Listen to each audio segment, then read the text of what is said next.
नमो तस्स भगवतो अरहतो सम्मा सम्बुद्धस्स। वहाँ भगवान अरहत सम्यक सम्बुद्धलाई सादर वन्दना। नमस्कार आदरणीय दर्शक महानुभावहरू।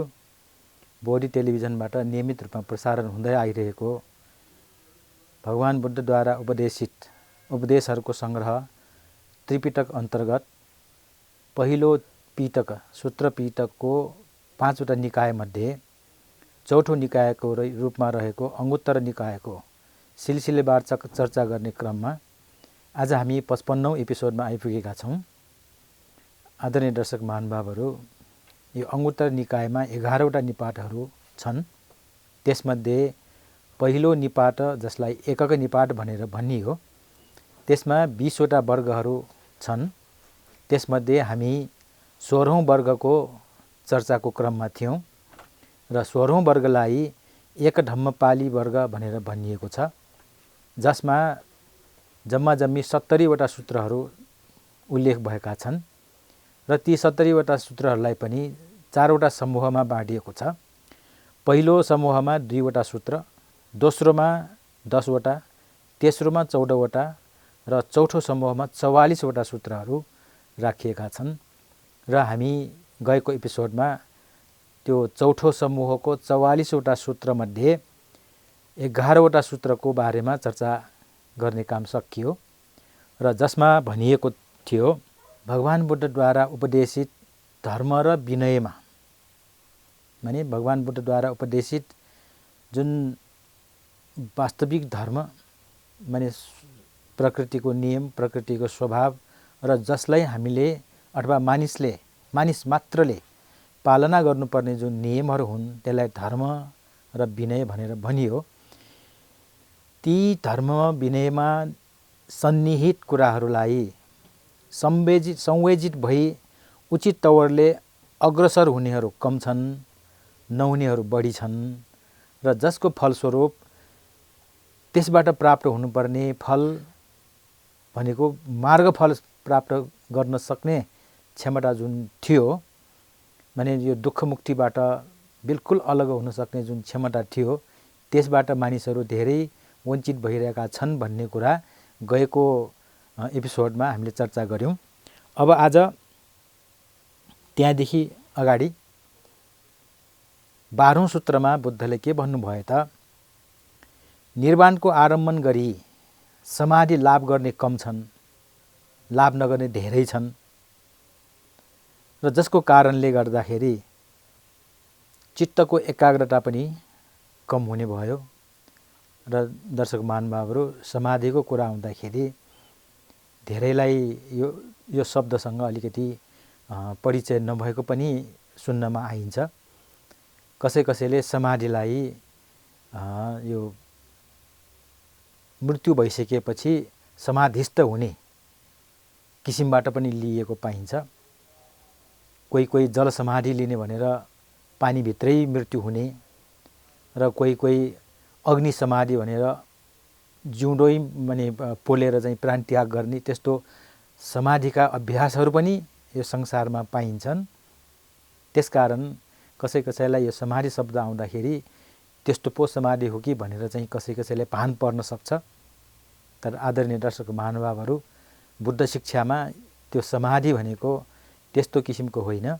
समाधि भन्नाले यो चित्तलाई एकाग्र गर्ने, मेन्टल कन्सन्ट्रेसन, यो चित्तलाई एकाग्र गरेर एक ठाउँमा यसलाई समाहित गरेर एक ठाउँमा यसलाई चाहिँ नियन्त्रित रूपमा राखेर त्यो चित्तलाई अनि आफूले भने जस्तो काममा लगाउन सक्ने त्यो अवस्थालाई समाधि भनेर भनिन्छ। र भगवान बुद्धले यो सूत्रमा के भन्नुभयो त, निर्वाणको आरम्भन गरी समाधि लाभ गर्ने र चित्तको एकाग्रता प्राप्त गर्ने कम छन्, प्राप्त नगर्ने बढी छन् यो संसारमा भनेर भन्नुभयो। अब यो निर्वाणको आरम्भन गरी भनेकोलाई पनि अलिकति म यहाँ चर्चा गर्न चाहन्छु। निर्वाण भनेको दुई शब्दबाट मिलेको पाइन्छ, नि र वान। वान भनेको तृष्णा, नि भनेको रहित। माने तृष्णाबाट रहित भएको जुन अवस्था छ त्यसलाई निर्वाण भनेर भनिन्छ। र निर्वाण शब्दको प्रयोग गर्दाखेरि पनि धेरैलाई भ्रम के छ त भन्दाखेरि मानिसहरू मरेपछि निर्वाण प्राप्त भयो भनेर चाहिँ भन्छन्। र यो सबै प्राणीहरूलाई, सबै मानिसहरूलाई लागू हुँदैन दर्शक महानुभावहरू। यो जबसम्म पृथकजन भइन्छ, जबसम्म हाम्रो मनभित्र विभिन्न प्रकारका क्लेशहरू, लोभ, द्वेष, मोह आदि इत्यादि दुर्भावनाहरू बाँकी रहन्छन्, त्यस्ता व्यक्तिहरूको निधनलाई निर्वाण भनिँदैन। निर्वाण दुई किसिमबाट प्रयोग गरिन्छ। एक त जति बेला मानिसले यो आफ्नो मनभित्रका क्लेशहरूलाई, मनभित्रका दुर्भावनाहरूलाई बिस्तारै हटाउँदै कम गर्दै पुरा रूपमा निक्लेशी भएपछि उसले निर्वाणलाई साक्षात्कार गरेको भनेर भनिन्छ। माने तृष्णा रहित अवस्थालाई चाहिँ उसले साक्षात्कार गरेको, त्यो अवस्था प्राप्त गरेको भनेर एउटा त्यो। अनि अर्को कुरा, त्यस्तो प्राप्त गरेको व्यक्ति यदि उसको चाहिँ निधन भयो, देहावसान भयो भने त्यसलाई मृत्यु भयो भनेर चाहिँ शब्द प्रयोग नगरिकन निर्वाण भयो, परिनिर्वाण भयो भनेर चाहिँ शब्द प्रयोग गरिन्छ। र भगवान बुद्धको लागि चाहिँ महापरिनिर्वाण भनेर शब्द, विशिष्ट प्रकारको शब्द प्रयोग गरिन्छ। यसर्थ दर्शक महानुभावहरू, यी शब्दहरूमा हामीले अलिकति ध्यान दियौँ भने हामी चाहिँ कन्फ्युजमा पर्नबाट चाहिँ बच्छौँ। त्यसकारण निर्वाणलाई एक त चित्त शुद्ध भएको अवस्थालाई निर्वाणलाई दर्शन गरेको, निर्वाणलाई प्राप्त गरेको, निर्वाणलाई साक्षात्कार गरेको भनेर बुझ्नु पर्यो। अनि अर्को कुरो, त्यसरी चित्त नितान्त निर्मल भइसकेको व्यक्तिको देहावसान हुँदाखेरि उनको निर्वाण प्राप्त भयो भनेर चाहिँ भनिन्छ। यसर्थ यी दुई शब्दलाई चाहिँ हामीले राम्ररी छुट्याएर बुझ्यौँ भने हामीले अगाडि कुरा बुझ्नलाई सजिलो हुन्छ। अनि अर्को कुरा, कसैले निर्वाण प्राप्त होस् भनेर आशीर्वाद दियो भने मानिसहरू झस्किने पनि छन्। किन भन्दाखेरि मृत्यु हुनेलाई पनि निर्वाण भनेर शब्द प्रयोग गरिने हुनाले निर्वाण प्राप्त होस् भनेपछि मरोस् भनेको जस्तो ठानेर चाहिँदैन नाइ भन्नेहरू पनि छन् दर्शक महानुभावहरू। तर त्यस्तो होइन। त्यसकारण यी शब्दहरूलाई चाहिँ अलि राम्रोसँग बुझ्ने हामीले चाहिँ प्रयास गर्नुपर्छ। अब यो सूत्रमा भगवान बुद्धले के भन्नुभयो त भन्दाखेरि निर्वाणलाई आरम्भन गरी समाधि लाभ गर्ने, चित्त एकाग्र गर्ने कम छ भनेपछि यो निर्वाणलाई आरम्भन गरी भनेको, निर्वाणलाई आरम्भन भनेको आलम्बन पनि भनिन्छ। त्यो भनेको एउटा ध्यान गर्नको लागि एउटा चाहिँ वस्तु अथवा एउटा चाहिँ अङ्ग्रेजीमा भन्दाखेरि अब्जेक्ट, कुनै एउटा विषयवस्तुलाई आधार मानेर ध्यान बस्दाखेरि ध्यान गर्न सकिन्छ। त्यसै शून्यमा ध्यान गर्दाखेरि मानिसहरूलाई ध्यान गर्न सजिलो छैन। हुन त त्यो शून्य आकाश हेरेर ध्यान गर्ने त्यो आफ्नै ठाउँमा छ। त्यो भनेको त धेरै तहमाथि गइसकेपछि बल्ल अभ्यास गरिने कुरा हो। सुरुदेखि नै त्यो शून्यलाई चाहिँ ध्यान गर्यो भने मानिसले चाहिँ ध्यानलाई चाहिँ प्राप्त गर्न सकिँदैन भनिएको छ। त्यो तपाईँ हामीले पनि अनुभव गरेर हेर्न सक्छौँ। तसर्थ एउटा कुनै विषयवस्तुलाई आधार मानेर, जस्तो भगवान बुद्धले ध्यान सिकाउनु हुँदाखेरि सबभन्दा सजिलो विषयवस्तु उहाँले के दिनुभयो? श्वास प्रश्वासलाई, भित्र आइरहेको श्वास र बाहिर गइरहेको श्वासलाई आधार मानेर, त्यसलाई विषयवस्तु बनाएर, त्यसलाई आलम्बन बनाएर, त्यसलाई आलम्बन बनाएर ध्यान गर्दाखेरि भित्र आएको सास बाहिर आएको सासलाई हेर्दै हेर्दै चित्त एकाग्र भइसकेपछि अब त्यो एकाग्र भएको चित्तलाई हामीले इच्छाएको अनुसारले त्यसलाई प्रयोग गर्न सकिन्छ। र यसरी चित्तलाई एकाग्र गर्नलाई समेटेर ल्याउनलाई, एकै ठाउँमा एकत्रित गर्नको लागि एउटा विषयवस्तु चाहिन्छ। त्यो विषयवस्तु अब यहाँ भगवान बुद्धले के भन्नु? निर्वाण, जुन क्लेश रहित अवस्था हो। त्यो क्लेश रहित अवस्थालाई विषयवस्तु मानेर, आधार मानेर ध्यान गर्दाखेरि जुन प्राप्त हुनुपर्ने समाधि हो, जुन चित्त एकाग्र हुने अवस्था हो, त्यसलाई प्राप्त गर्नेहरू धेरै कम छन् रे, र त्यसरी प्राप्त नगर्नेहरू धेरै छन्। किन? अब यहाँ प्रश्न आउँछ। उहाँले अघिका सूत्रहरूमा पनि यही कुराहरू बताउनु भएको छ। यो मैले बताएको माने भगवान बुद्धले मैले बताएको धर्म र विनयमा भएका कुराहरू यथार्थ रूपमा ग्रहण गर्ने धेरै कम छन् र यथार्थ रूपमा ग्रहण नगर्ने धेरै छन् भन्नुको अर्थ त्यो जुन अभ्यास जुन तरिकाबाट गर्नुपर्ने हो, जुन तरिकाबाट बुझ्नुपर्ने हो, जुन तरिकाबाट त्यसलाई चाहिँ व्यवहारमा उतार्नुपर्ने हो, त्यसरी नगर्दाखेरि त त्यसबाट प्राप्त हुने लाभ त पक्कै पाउँदैन, त्यसबाट वञ्चित हुन्छ नै। र यसरी यथार्थ रूपमा नबुझेपछि त्यसबाट त्यो वञ्चित त हुने नै भयो। तर यथार्थ रूपमा बुझे पनि त्यो अनुसार आचरण नगर्नेहरू कम छन् भनेर त्यो अगाडिको सूत्रहरूमा भनिएको छ।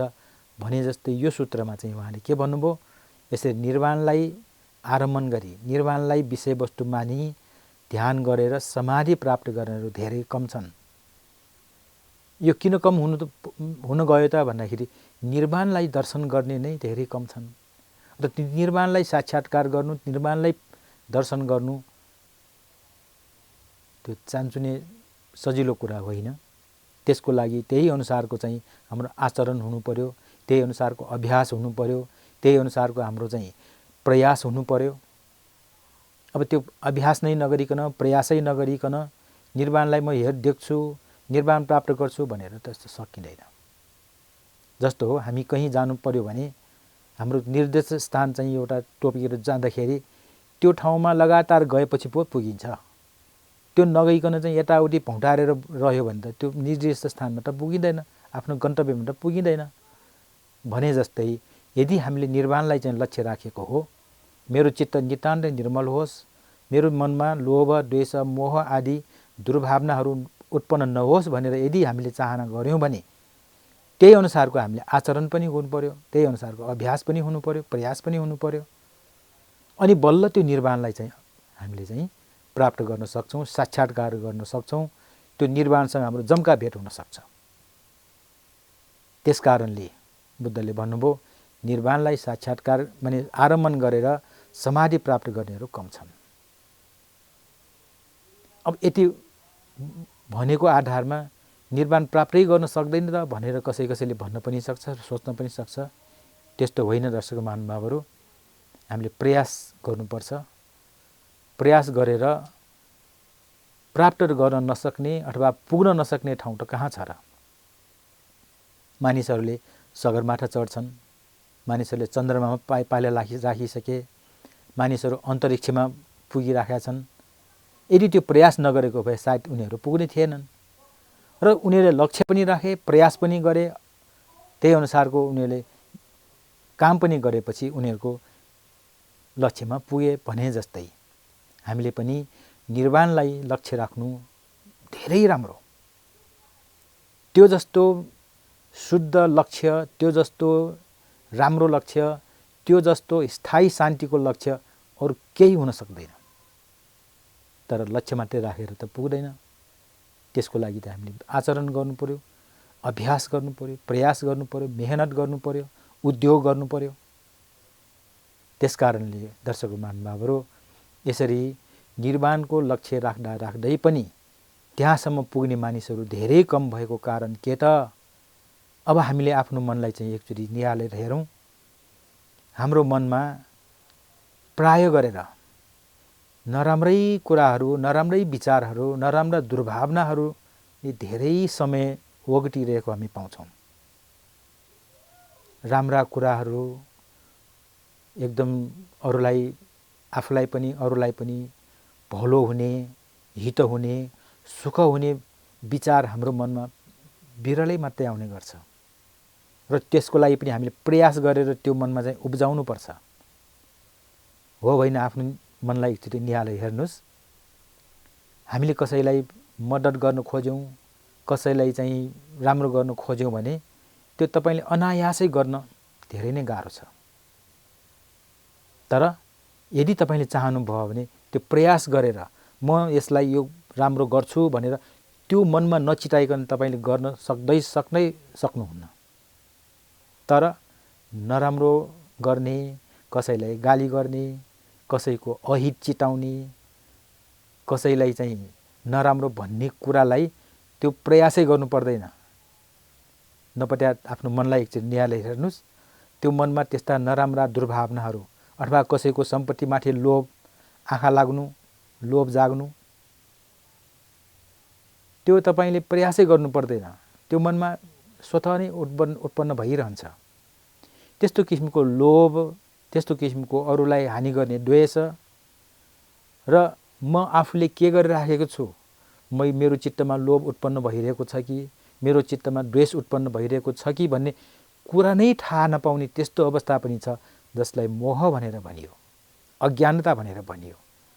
र अब हामीले आफ्नो मनलाई निहालेर हेर्दाखेरि धेरै क्षण, धेरै समय चाहिँ त्यस्तो अवस्था हामी पाउँछौँ। र त्यति लोभ पनि छैन, द्वेष पनि छैन, मोह पनि छैन र भनौँ, तर यो वर्तमान समयको माहौलको लागि, माहौलको हिसाबले विचार गर्दै जाँदाखेरि फलाने यस्तो भन्यो, त्यसकाले यस्तो भन्यो, यसले यस्तो गर्नुपर्ने, उसले यस्तो गर्नुपर्ने, यो राजनीतिक कुरादेखि लिएर, आर्थिक कुराहरूदेखि लिएर, सामाजिक कुराहरूदेखि लिएर सबै पक्षतिर तपाईँको चाहिँ मन भौँटारिरहेको हुन्छ। र त्यो भौँटारिरहँदाखेरि विचार गर्दा गर्दा प्राय तपाईँ मान्नुहोस् नमान्नुहोस्, प्राय गरेर हामीले अर्काको दोष देख्छौँ। फलानुले गरेको यो भयो, फलानु गरेर यो नमिलेको, फलानुले गरेको यो बिग्रिएको आदि इत्यादि हामी त्यो मूल्याङ्कन गर्न चाहिँ एकदम सिपालु छौँ। हाम्रो मन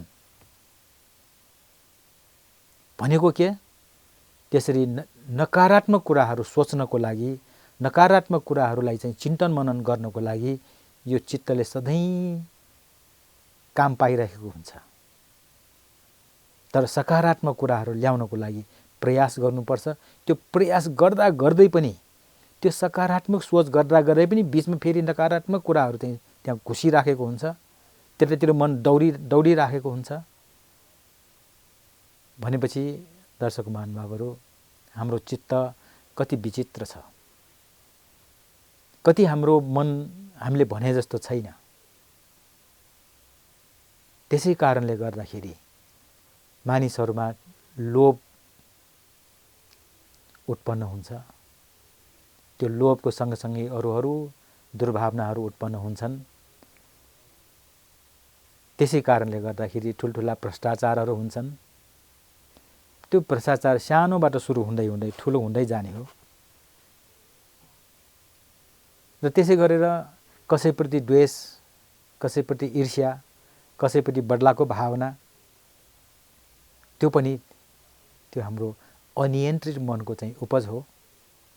र त्यो भइरहेको कुरा पनि हामी चाल पाउँदैनौँ, त्यो मोह भयो। अब हेर्नुहोस्, हाम्रो दैनिक जीवनको बिहानदेखि बेलुकासम्मको तपाईँको चित्तको स्थितिलाई एकचोटि निहालेर एकचोटि विश्लेषण गरेर हेर्नुहोस्। त्यो 24 घण्टालाई छोडौँ, सुतेको समयलाई छोडौँ, बिउजिएको 12, 15, 16 घण्टाको बिचमा पनि तपाईँको मनमा राम्रा भावना बढी आए कि नराम्रा भावना बढी आए, अब तपाईँ नै मूल्याङ्कन गर्नुहोस्। र प्राय गरेर नराम्रो भावना नै बढी आइरहन्छ। त्यो भन्नुको अर्थ के त, यो मन क्लेशबाट चाहिँ मुक्त छैन। अनि राम्रै भावना आउँदाखेरि पनि कहिलेकाहीँ स्वार्थी भावना आउन सक्छ। यो मेरो फलानुको लागि, यो मेरो लागि, यो मेरो फलानु ढिस्कानुको लागि, मेरो परिवारको लागि, मेरो छोराछोरीको लागि, मेरो घरको लागि, म आफ्नै लागि भने त्यस्तो किसिमको स्वार्थयुक्त, सकारात्मक भए पनि स्वार्थयुक्त विचारहरू हाम्रो मनमा आइरहन्छ। र त्यो स्वार्थ हुनु पनि त्यो एउटा द्वेष हो। त्यसमा लोभ पनि मिसिएको हुन्छ। अब हेर्नुहोस् त, बिहान उठेदेखि बेलुका नसुतेसम्म जुन हाम्रो दैनिक व्यवहारको गतिविधि हो, त्यसमा यो क्लेशयुक्त, मोहयुक्त क्षण नै बढी हुन्छ। अब त्यसलाई त्यो क्लेश र मोह, क्लेश मोह र लोभ द्वेष मोह आदि क्लेशहरूबाट अलग राख्नुको लागि हामीले अभ्यास गर्नुपर्छ। र अघि भने जस्तै त्यो अभ्यास गर्दा गर्दै पनि बिचमा त्यो मन चाहिँ यताउति भागेर नचाहिने कुरातिर, नराम्रा कुरातिर त्यो दौडिरहन सक्छ। भनेपछि हाम्रो मन कति बेला त्यो क्लेशबाट चाहिँ रहित भएको अवस्था भयो त? अब तपाईँ मूल्याङ्कन गर्नुहोस्, कति सेकेन्ड भयो, कति मिनेट भयो, कति घन्टा भयो। बस यसैबाट हामीले चाहिँ यो सानो उदाहरणबाट के जान्न सक्छौँ त भन्दाखेरि हाम्रो मन, हाम्रो चित्त, त्यो मेरो आफ्नो चित्त भन्दै पनि त्यसलाई हामीले नियन्त्रण गर्न सकेको छैन। र त्यो नियन्त्रण गर्न नसक्दाखेरि त्यसभित्र लोभ द्वेष मोहहरू निरन्तर रूपमा चाहिँ त्यसले चाहिँ उत्पादन गरिरहेको अवस्थामा त्यो लोभ द्वेष मोहबाट अलग भएको क्षण, त्यो निर्वाणको क्षण कहाँबाट पाउने? तसर्थ निर्वाणको चाहना गर्दा गर्दै पनि स्थायी शान्ति, मेरो मन चाहिँ क्लेशबाट रहित होस् भनेर चाहँदै पनि यसरी आफ्नो मनको नियन्त्रण गर्ने शक्ति हामीसँग ह्रास भएको कारणले अथवा नजानेकोले गर्दाखेरि हाम्रो मन जहिले पनि नकारात्मकतिर, नराम्रा दुर्भावनातिर गइरहेको हामी पाउँछौँ। तसर्थ यदि निर्वाणलाई हामीले साँच्चै नै चाहना नै गरेको हो भने त्यो प्राप्त गर्नुको लागि जुन चाहिने आधारभूत कुरा, यो मनलाई चाहिँ लोभ द्वेष मोहबाट अलग गर्नुपर्ने, त्यो लोभ द्वेष मोहबाट रहित गर्नुपर्ने जुन अवस्था हो त्यसलाई सिर्जना गर्नुपर्छ। र त्यो सिर्जना गरेपछि बल्ल त्यसबाट चाहिँ केही समाधि लाभ हुन्छ, चित्त एकाग्र हुन्छ, अनि बल्ल आफूले चाहिँ राखेको चाहिँ गन्तव्य निर्वाणलाई चाहिँ साक्षात्कार गर्न सक्ने हुन्छौँ। तसर्थ दर्शक महानुभावहरू, भगवान बुद्धले यो अंगुत्तर निकायको यो वर्गमा यो जुन सानो गाथाबाट चाहिँ हेर्दाखेरि एउटा सानो वाक्य हो, तर त्यसभित्र धेरै सन्देशहरू लुकेको हामी पाउँछौँ। त्यसले धेरै सन्देश दिन खोजेको हामी पाउँछौँ। ती कुरालाई हामीले आत्मसात गर्न सक्यौँ भने त्यसबाट हामीले प्रेरणा लिन सक्छौँ, त्यसबाट हामी संवेदनशील हुन सक्छौँ, त्यसबाट संवेदना प्रकट गरेर अथवा संवेदनलाई चाहिँ उजागर गरेर संवेदनशील भएर काम गर्यौँ भने हामी आफ्नो गन्तव्यमा चाहिँ पुग्न सक्छौँ भन्ने सन्देश हामी यसमा पाउँछौँ। आदरणीय दर्शक महानुभावहरू, त्यसपछि अर्को 13औं सूत्रमा उहाँले के भन्नुभयो? श्रेष्ठ उत्तम रसका लाभीहरू कम छन्, लाभ नलिनेहरू धेरै छन्, र त्यो लाभ लिन नसकेपछि उनीहरूले के गर्नुपर्छ अरे? जङ्गलमा कन्दमूल खाएर अथवा मागेर जीविका गर्नुपर्छ अरे। हेर्नुहोस् है, यहाँ पनि धेरै सन्देशहरू छन्। श्रेष्ठ उत्तम रसका लाभीहरू, अब श्रेष्ठ उत्तम रस भनेको के हो त्यो बुझ्नु पर्यो। श्रेष्ठ उत्तम रस भनेको निर्वाण सुखलाई भन्न खोजेको। त्यसका लाभीहरू कम छन्, लाभ लिन नसक्नेहरू धेरै छन्। र लाभ लिन नसक्नेहरूले अब हविगत के हुन्छ त? उनीहरूले कि त जङ्गलको कन्दमूल खाएर जीवन गुजार्नु पर्ने हुन्छ, के भने मागेर खानुपर्ने हुन्छ अरे। यसमा बडो मार्मिक कुराहरू हामी पाउँछौँ। निर्वाणको उद्देश्य राखेर मानिसहरू घरबार त्याग्छन्, भिक्षु हुन्छन्, भिक्षुनी हुन्छन्, तर त्यो जुन राखेको लक्ष्य हो त्यो प्राप्त गर्न नसकेपछि त्यहाँबाट विचलित भएर अब उसले चाहिँ एउटा जीवन गुजार्न, जीवन अगाडि बढाउन त के त चाहियो, पेट त भर्नै पर्यो। अब आफूले प्राप्त गर्न खोजेको चाहिँ प्राप्त गर्न सकेन। अब उसको चाहिँ हालत के हुन्छ? कि त जङ्गलको कन्दमूल खाएर बाँच्नुपर्ने हुन्छ, कि त मागेर खानुपर्ने हुन्छ। स्वतः सिद्ध कुरा हो। होइन, उसले चाहिँ यदि त्यो उत्तम धर्मरसलाई चाहिँ प्राप्त गर्न सकेको भए त्यो धर्मरसलाई चाहिँ उसले चाहिँ धर्मरसको चाहिँ आनन्दमा डुबेर त्यसलाई चाहिँ अनुभूति गरेर भने बस्ने हो भने उसलाई कन्दमूलको पनि आवश्यकता रहन्न, मागेर पनि खानुपर्ने आवश्यकता रहन्न। किन भन्दाखेरि उसलाई सन्तोष भनेको चाहिँ एउटा ठुलो धन प्राप्त हुन्छ। र त्यस्तो व्यक्तिलाई त्यो झरनाबाट झरेको पानी मात्रै थापेर खाएर पनि उसको पेट भर्न सक्छ, उसको जीवन निर्वाह हुन सक्छ।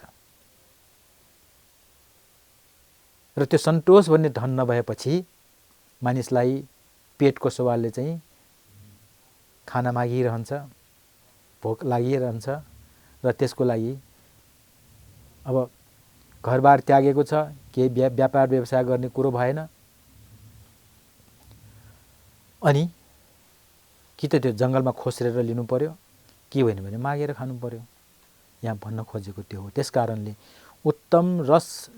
उत्तम रसका होइन, श्रेष्ठ उत्तम रसका लाभीहरू, लाभ गर्नेहरू धेरै कम छन्, लाभ गर्न नपाउनेहरू धेरै बढी छन् भनेर यसरी यो सूत्रमा भनिएको पाइन्छ भने अर्को 14 नम्बर सूत्रमा चाहिँ अर्थरस, धर्मरस र विमुक्ति रसका लाभीहरू कम। अब यहाँ अलिअलि झन्झन बिस्तारै साङ्गुरिँदै आयो। यो पहिले धेरै वाइड माने व्यापक रूपमा थियो, बिस्तारै बिस्तारै बिस्तारै उहाँले चाहिँ त्यसलाई च्यानलाइज गरेर झन्झन सानोमा ल्याएर उहाँले के भन्नुभयो, अर्थरस।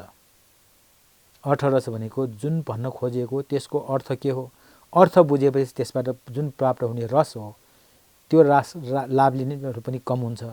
धर्मरस, धर्म जुन कर्तव्य हो, जुन प्रकृतिको नियम हो, त्यसलाई राम्रोसँग बुझिएन भने पनि त्यसबाट प्राप्त गर्ने रस प्राप्त गर्न सकिँदैन। र अर्को विमुक्ति रस।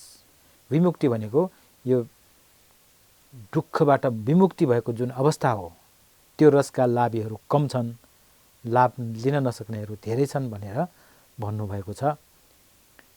र यी कुरा गराइमा अघिका कुराहरू धेरै यहाँ जोडेर आएको छ। त्यसकारण यहाँ म पुनः त्यसलाई चाहिँ व्याख्या गर्नुतिर नलागिकन आजको यस एपिसोडको समय सकिएको सङ्केत पाएकोले म यहाँबाट अहिले बिदा हुन चाहन्छु। यहाँहरूले धैर्यपूर्वक सुनिदिनु भएकोमा धेरै धेरै धन्यवाद छ र बोडी टेलिभिजनलाई पनि धेरै धेरै धन्यवाद छ। प्राविधिक मित्रहरूलाई पनि धेरै धन्यवाद दिँदै आजको एपिसोडबाट बिदा हुन चाहन्छु। भवतु सर्वमङ्गलम्।